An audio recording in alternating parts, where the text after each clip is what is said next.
Hi friends and welcome back to Mechwarrior Online News. The patch notes for the 24th of October have been released. Let's talk about them, let's talk about what we like and what we don't like, and then check out what new stuff we can look forward to. Scrolling down, the patch is going to coincide with the trick-or-treat event that's currently going on still, so make sure you grab those loot bags if you haven't done so yet. And of course, check out the spooky sales video that I did in case you want to pick up a couple of new mechs.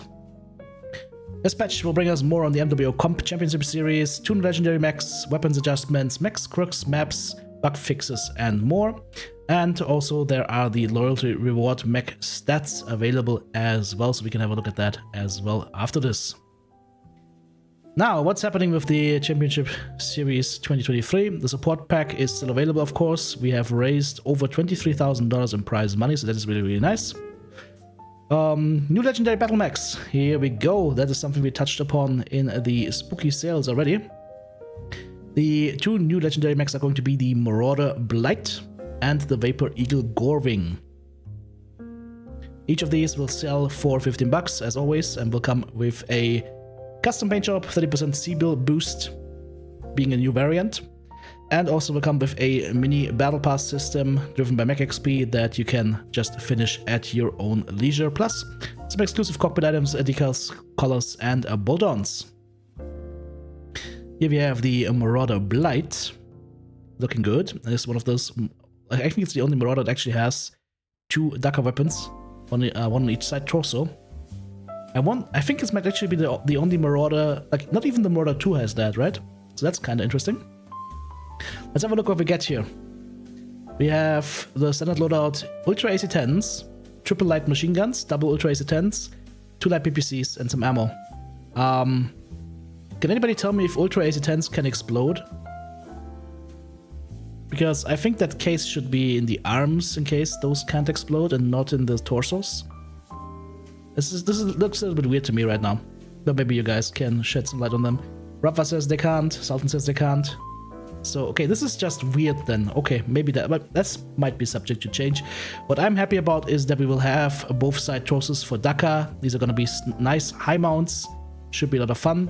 As far as the other mounts are concerned, though, we're going a little bit low here. You only have 2 energy mounts, but 5 ballistic mounts. Jump jets will not be available. That's going to be an interesting one. It's going to be an interesting one for sure. I'm curious also to see the quirks on this mech. I really hope this is heavily quirked. Let's see. Is there anything about the quirks yet? Yeah, okay. So, the quirks are going to be left torso 12 structure, right torso 12 structure, and advanced zoom baked in. Excuse me? Okay, PGI, I'm gonna give you this feedback right now before you deploy the patch so you can change something. These quirks are ass. There's just no other way to voice my opinion here, guys. These quirks are bad. Do something with the Dakar hard mounts. Give it something unique. Give it something really cool and unique. Be bold. These quirks are ass. Do something crazy with it, please. In the current way and form, I'm not excited about those quirks at all whatsoever.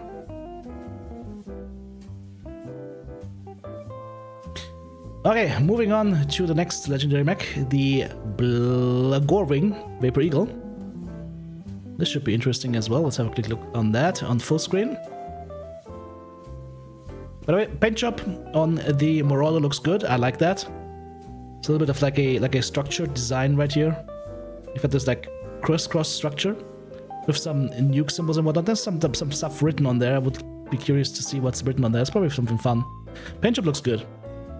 Also, it has like this weird, like, what is that, scuba tank on the back probably, or what something? This could be fun. And like I said, quirks need work. Be bold, do something cool. Either give it insane energy quirks for 2 PPCs or whatnot, or give it insane Dakar quirks.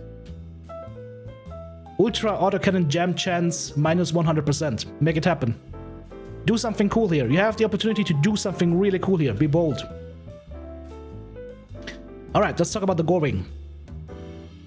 The Gorwing standard loadout will be 5 ER medium lasers and 2 LB10s. So basically, more firepower than you just saw on the 75-ton mech, on a 55-ton mech, because clan space magic.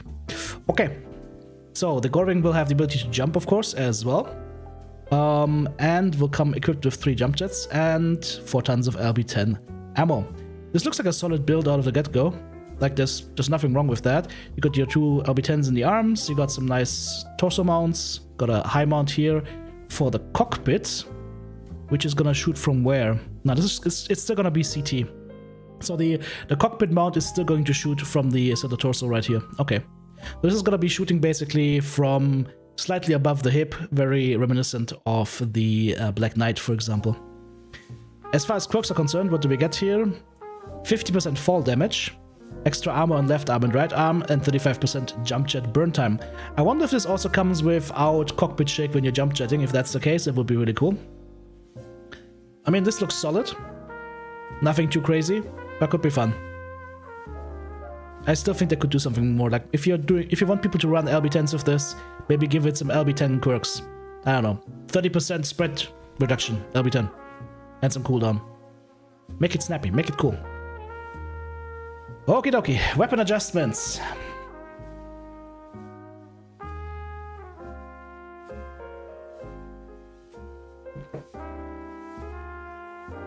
Weapon adjustments. The large X-pulse lasers get a token 10% increase in damage. The elephant in the room with 2 hot X-pulse lasers does not get addressed. Inner sphere LB20 velocity is getting a ever so minuscule increase that you will not feel or see whatsoever. And spread will get an ever so minuscule tightening, so that inner sphere gets a tiny little buff. Heavy Gauss rifle, the charge hold time is increased from 1.75 seconds to 2 seconds. No changes to the range, of course. And in exchange for these 3 extremely strong buffs, the Clan Hyper Assault rifles will have their projectile speed halved, spread halved. That's right, the spread on the hags is gonna get halved. And the Hag 30 is gonna get a minuscule increase in heat. So, I mean, this seems perfectly fair to me. This seems perfectly fair to me and well thought out. Like I said, extremely strong buffs for the Inner Sphere side. So, of course, the clan side needs to get something in return. I mean, these are just minuscule changes. There's nothing crazy going on here. So, yeah, I think it's fine. And then we take away the sarcasm of everything that I just said. Absolutely tiny minuscule buff right here. Tiny minuscule change right here for the Heavy Gauss rifle. The large X-pulses laser change. I mean, a little bit extra damage is welcome. The heat issue does not get addressed. And this is just bonkers. Tightening the spread on hags even more, like they're not good enough already. The problem that I have here at PGI, at Cauldron, is that there is no reason given on why you do these changes. And for all I know, there might as well be really good reasons for these changes, but without any elaboration on your part, it's impossible for me to guess what these reasons might be. I can just look at from how I personally play the game, and I can just tell you that I don't like these changes for the most part, especially this part, right here. That doesn't mean that I am the supreme arbiter of what is good in Mechwarrior Online or not. It just means that I personally don't think that that is a good change. And I think that X-pulse lasers needs to be buffed in terms of heat generation. 20% heat off of all X-pulse lasers, and you will have something useful. 20%, make it happen. One final point before we end, guys, and I think it's an important point to make. Whether you agree with the changes that are being made by PGI and the balancing team, aka the Cauldron, or not, thank you to the Cauldron for what you guys are doing. I know you guys are doing this for free. And while I may not agree with every change that comes through, especially not if I don't have the context for why these changes are happening, thank you for your work. Okay, moving outside of the changes section for weapon balancing, let's go into the mech adjustments. The Banshee will have the fill order for weapons on the side torsos changed to prioritize higher locations. That is really good. And side torsos with 3 or more energy hardpoints are now using high mounted locations for ear PPC, PPC, and heavy PPC. very nice because they would always start on the lower side of the mechs normally. So this is a nice and welcome change. 100% W. Now we jump into mech quirk adjustments. All locusts get more armor to the legs, but it's only 2 armor. Locust 1V gets a little bit extra armor, and laser duration buff up to minus 50%. The 3M gets the 10% AMS range removed, but gets a 5% heat dissipation bonus, 20% laser duration bonus, and 40% extra target info gathering speed. If that was actually shared amongst mechs so that other people would actually benefit from this, if they are in a certain range or whatnot, that would be amazing. Of course, it's not the thing, but it would be cool. It would add like a tactical perspective. Right now, it's only just benefiting the one player that runs this mech, right? Locust 3S, energy cooldown removed, Narc, LRM, and MRM ammo per ton bonus removed. Cooldown increased to minus 30% from minus 20%, so that's 10% points up, nice. 25% weapon velocity added, and 100 meter seismic sensor added, nice. Locust 1E gets 10% range and 200 meters 360 degree target retention. That is interesting. Locust 1M gets the SRM and Streak SRM ammo per ton bonus removed, and gets increased LRM, and NAG ammo per ton bonus to 250%, 40% cooldown, 50% missile velocity, and 150 meter sensor range. So if you ever wanted to run a 4 LRM5 Locust, now is probably a good time to do that. Locust 3V gets extra 5 CT armor bonus, side torso armor bonus up by 2, energy cooldown removed, but flat cooldown 50%. And the Pirate's Bane gets light machine gun, and heavy machine gun ammo per ton bonus 50% extra, or 50% points extra, so 150 up from 100. Energy cooldown is up by 5% points, and another 150 meters seismic sensor. So Locust will be really good if you want to try and give your team infos. Nothing wrong about that. Just remember, guys, in order to give your team the seismic sensor info, you actually gotta pick up your microphone and let them know what's going on. Now, commando changes. The 1 Bravo gets a slight buff to heat and 20% weapon velocity. Nice. The Death Snell, 10% energy cooldown gets removed, but energy range gets improved by 5% points and minus 30% laser duration added. Now we're moving into the medium mechs.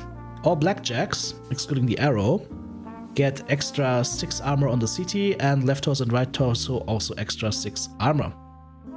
Blackjack 1 has a lot of quirks removed. This looks like they're basically removing all the quirks and just giving it instead 35% ballistic cooldown and 10% weapon velocity.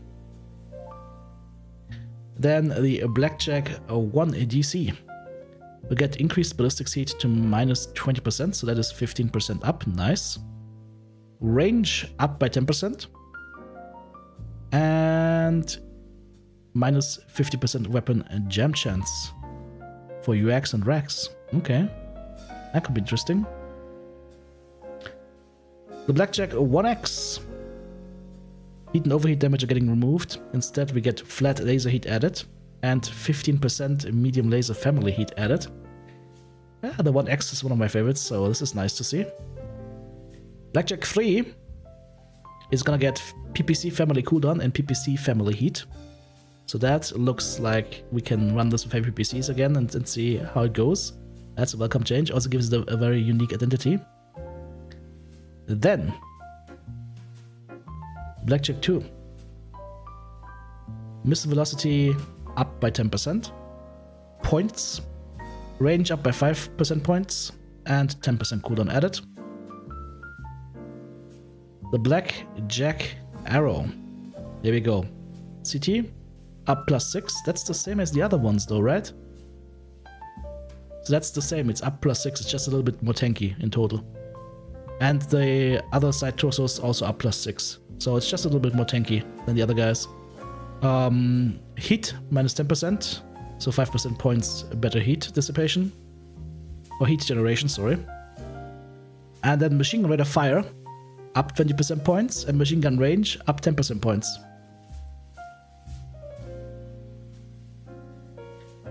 Trebuchet.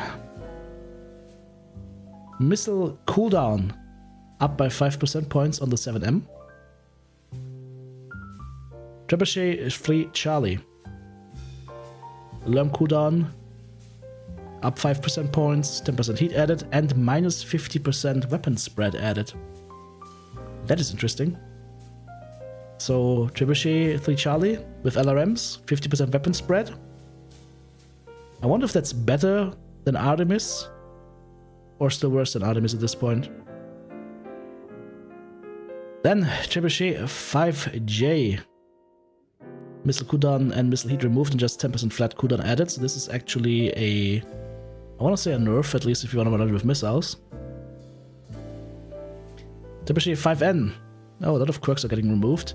Energy cooldown, energy heat, missile cooldown, and missile heat getting removed. 35% flat cooldown added. That's strong. Trebuchet 7K. Oh, this is the ballistic one. Ow, this is gonna hurt. So, ballistic cooldown, energy cooldown removed, missile cooldown removed, but flat 20% cooldown added, which is a 5% points increase for ballistics. Everything else stays the same.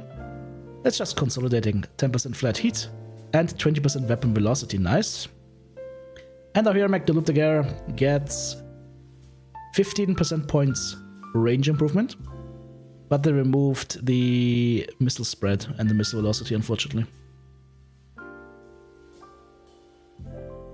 Then the Vapor Eagles. The Vapor Eagle 4 gets an extra armor bonus of 4 on the left arm and the right arm. Moving into the Thunderbolts.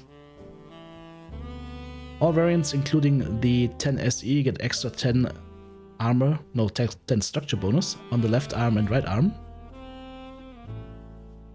Thunderbolt 5S. Energy heat and laser duration removed, but we get standard large laser heat. Minus 10% points from before, so minus 20% now. Nice.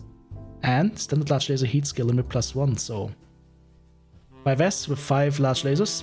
It's now a thing. The 5SS gets flat 15% cooldown and flat minus 10% heat.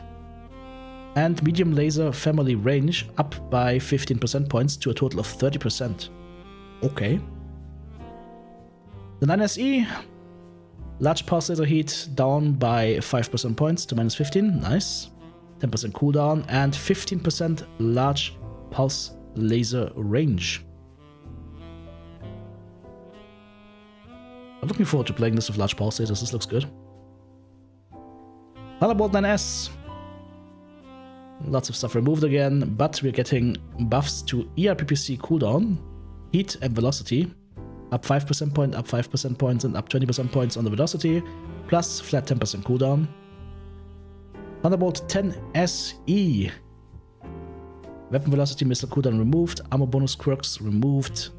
Heat dissipation bonus up by 5% points, now 10%. 10% cooldown, and 16 structure bonus added to the CT, 15 structure bonus added to left torso and right torso.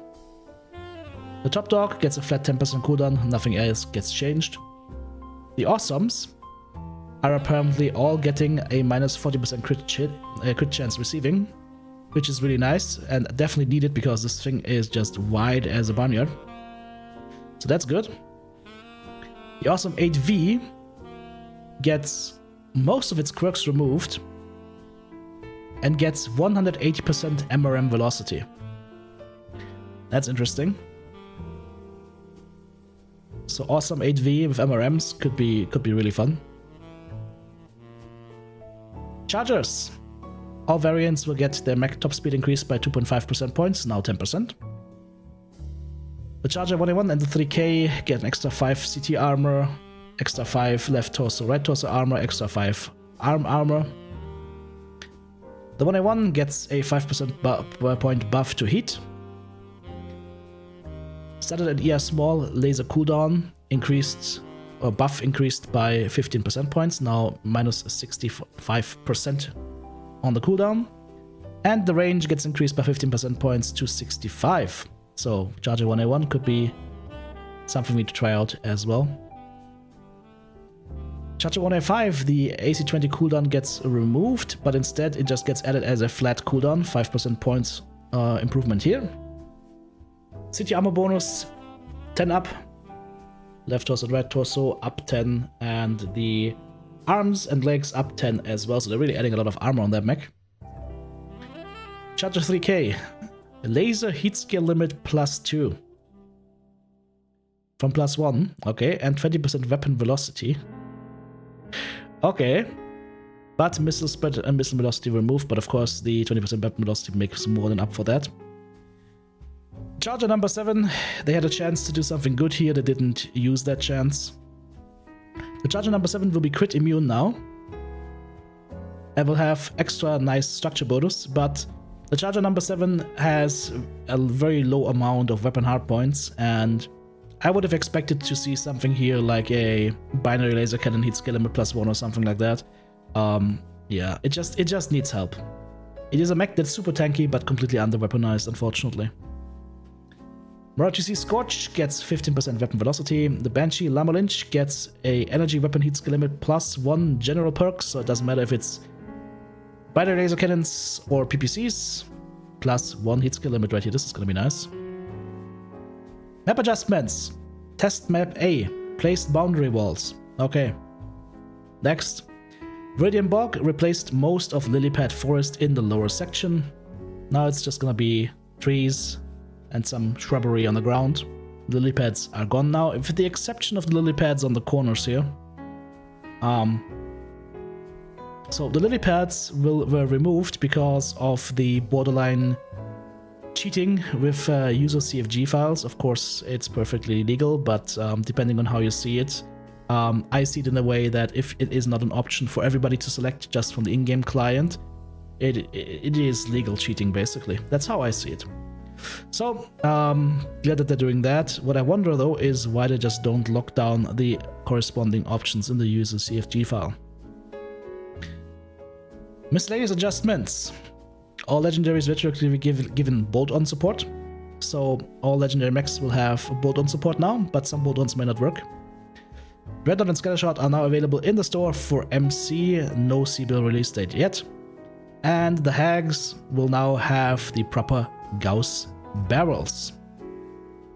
Well, those are the patch notes. I'm not sure why they didn't just lock down the user CFG file.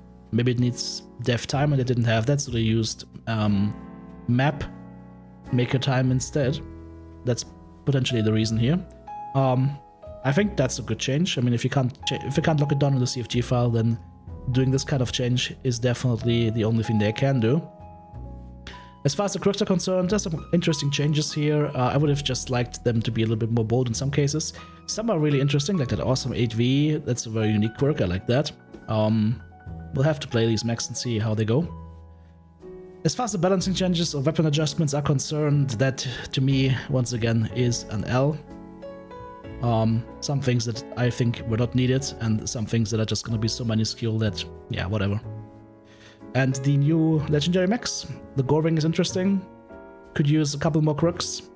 And of course the Blight is super interesting, but the quirks on the Blight right now are complete lackluster, and PGI, if you're watching this, guys, do something with the quirks. I think you have a great chance to make something really unique and fun here.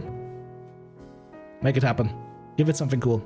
It's got 2 ballistic hardpoints up here that you can use properly, and 2 energy hardpoints. You can quirk the living heck out of it, and it's gonna be fine, trust me. Well then, those are my points of feedback for the October patch. What did you take from it?